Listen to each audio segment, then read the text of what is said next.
What if healing isn't about becoming a better version of yourself? What if healing is finally becoming the person you needed all along? Let's talk about it.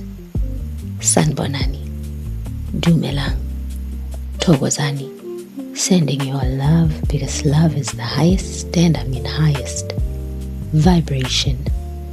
And if it is your first time joining us, my name is Dr. Mmatshepo Gaspa Mazibuko, a highly sought after spiritual consultant in womb and gut wellness, energy alignment, and soul-led wealth strategy, helping women escape being sacrificed at the altar of masculine success so they can live their wildest dreams in a calm, easeful, and pleasurable way.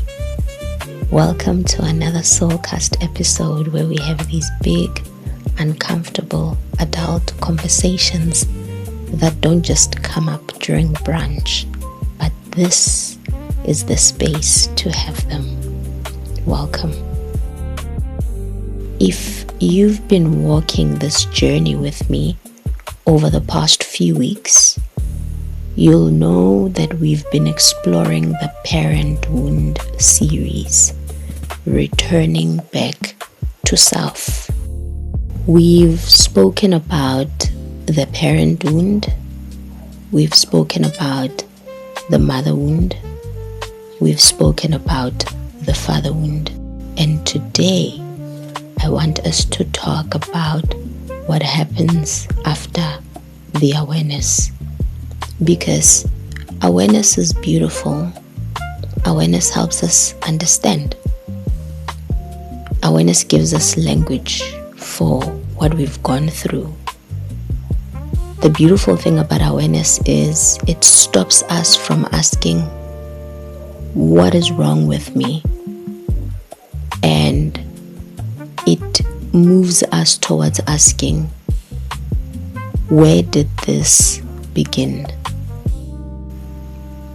But now, awareness alone does not change your life.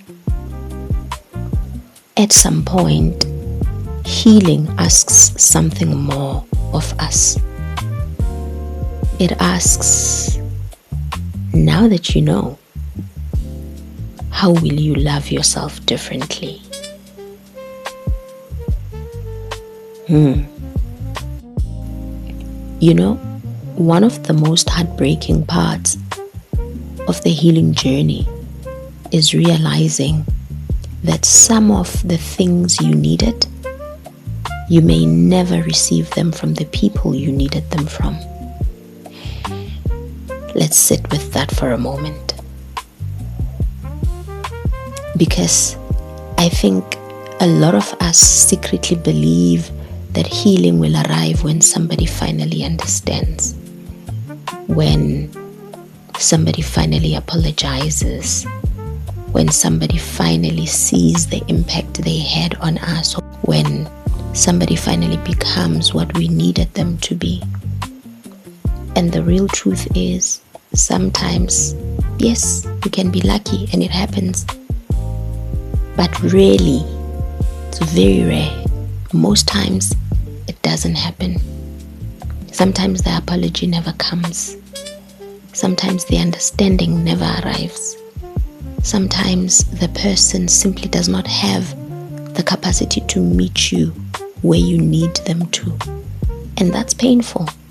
Not because you are weak, but simply because you're human.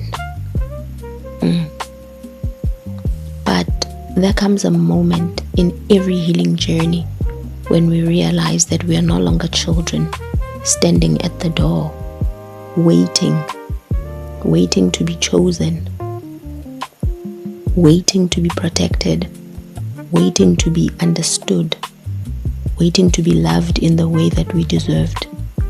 There comes a moment when we have to gently take our own hand and say to ourselves, babe, I've got you now.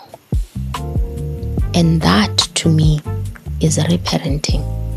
Not necessarily fixing yourself, not necessarily becoming perfect, and not pretending that the pain never happened. But reparenting is becoming a safe place for yourself. It is learning how to stay when things get difficult. Learning how to listen when your body says it's tired. Learning how to comfort yourself without abandoning yourself. Learning how to stop speaking to yourself in ways you would never speak to a child. Because think about it. If a child came to you exhausted, would you call them lazy? If a child came to you heartbroken, would you tell them to get over it?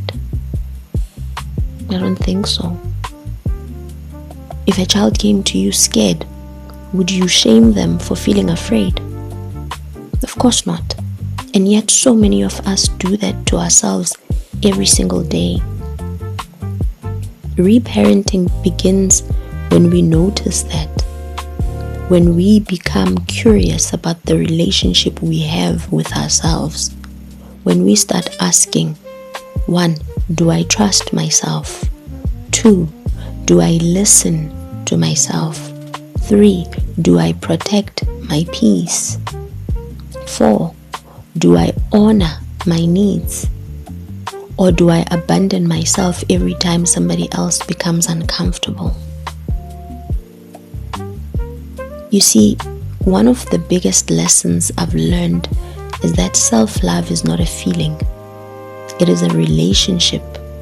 It is built through small moments, like keeping promises to yourself, like resting when you feel tired, like leaving what hurts you, like honoring your boundaries and trusting your own inner knowing, like choosing yourself again and again and again, even when guilt shows up, even when fear shows up, even when nobody is clapping for you doing all of that.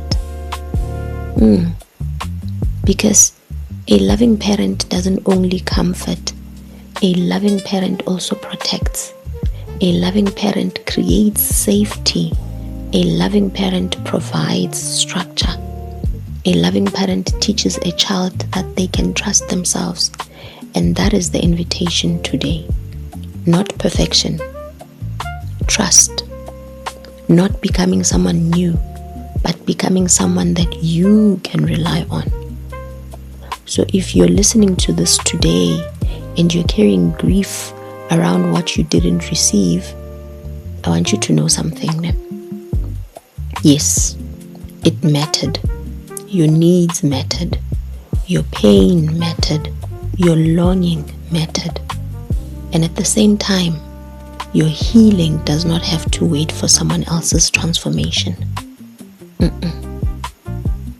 And maybe that's what returning to yourself really means.